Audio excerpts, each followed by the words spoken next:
7 Coronation Street spoilers for next week. Gemma learns a huge family secret as Nina leaves Weatherfield.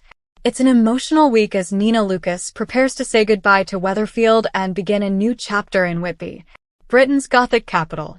And honestly, the Yorkshire seaside town seems like the perfect place for Nina to start afresh.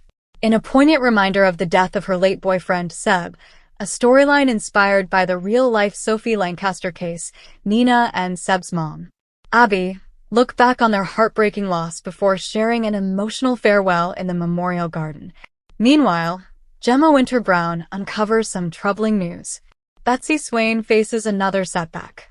Debbie Webster's memory problems become more serious. And Jodie Ramsey makes a move on Kit Green.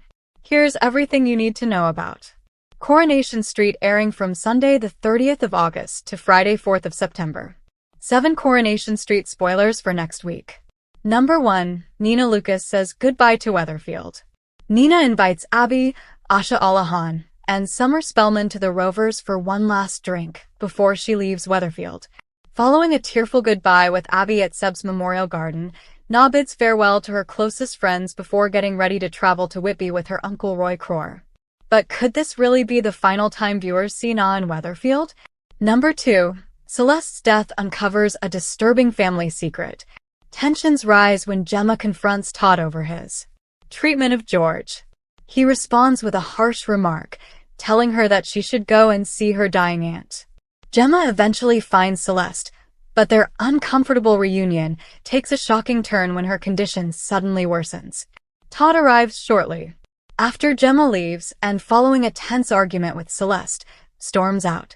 Later, Gemma sees paramedics rushing into her aunt's room at the Chariot Square Hotel. She is then forced to tell her mom, Bernie, that Celeste has died.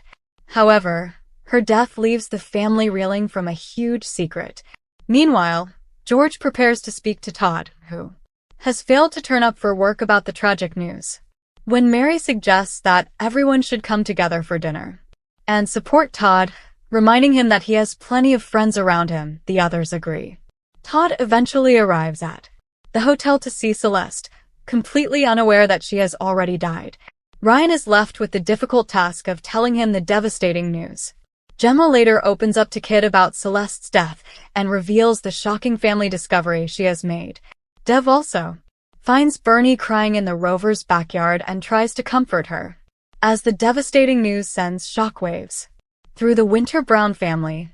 Gemma struggles to control her emotions. However, she makes it clear to Bernie that she will remain by her side no matter what happens. What is the secret that has left the family so troubled? Bethany later shares her concerns with Gemma about Kit's increasingly unpredictable behavior. Realizing she can no longer keep the truth hidden, Gemma finally tells Bethany about the astonishing discovery they have uncovered. At the hotel, a hungover Todd begins going through Celeste's belongings. Among her possessions, he comes across a letter addressed to him. Clear's throat. Todd later tells George that Celeste left clear instructions about what should happen after her death. She did not want a traditional funeral, instead asking her loved ones to celebrate her life with a party in her memory. Todd, Bernie, Kit, Gemma, Xian, Joseph, Dev, George, Christina, and Asha then gather in the hotel bar for an emotional celebration of Celeste's life.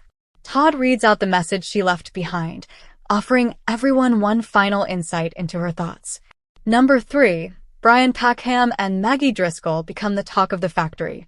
Kirk wastes no time spreading the news when he tells Maggie and Brian that their passionate encounter has become the latest topic of conversation around the factory.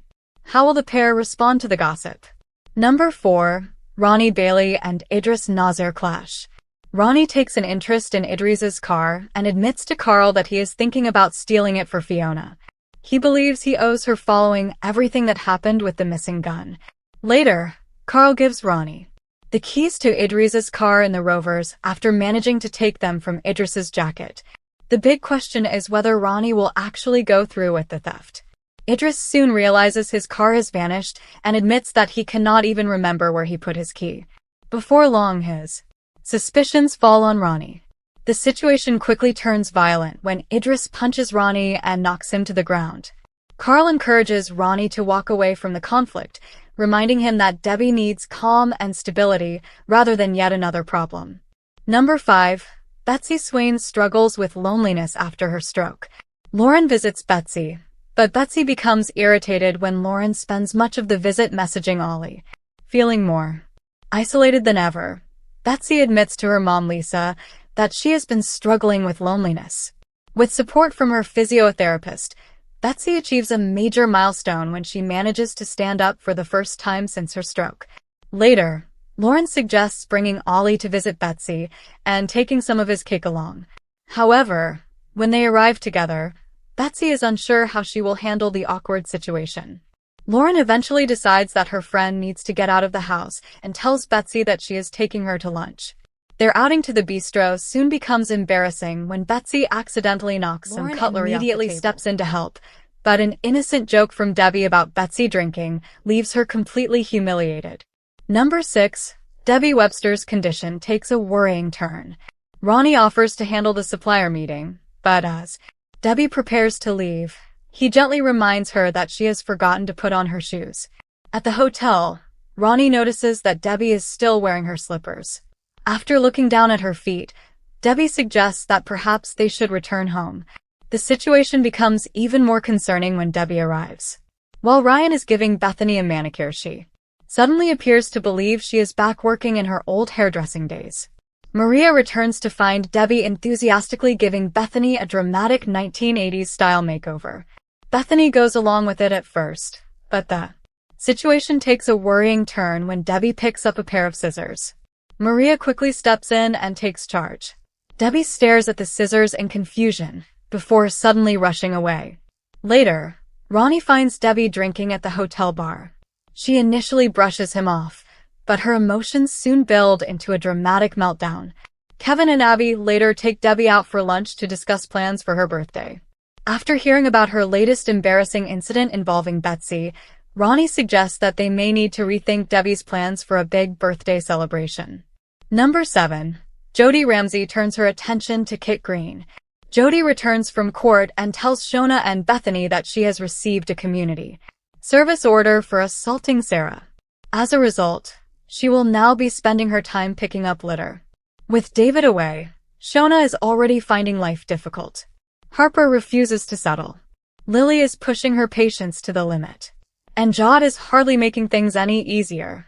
While completing her community service, Jody overhears Bethany making plans for a date. She cannot resist throwing in a sarcastic comment, but Bethany quickly hits back and puts her in her place. Still annoyed by the confrontation, Jod soon sets her sights on Kit. She asks him out on a date and assures him that he will have an unforgettable time.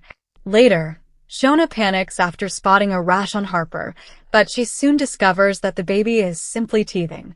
However, her relief is short-lived when Jod announces that she has arranged a date with Kit. Horrified, Shona points out that she is betraying Sarah. Meanwhile, Bethany meets Roman at the bistro where the pair celebrate their successful second date. They are pleased that this time their outing has passed without any drama. But their peaceful evening is interrupted when Jod arrives with Kit.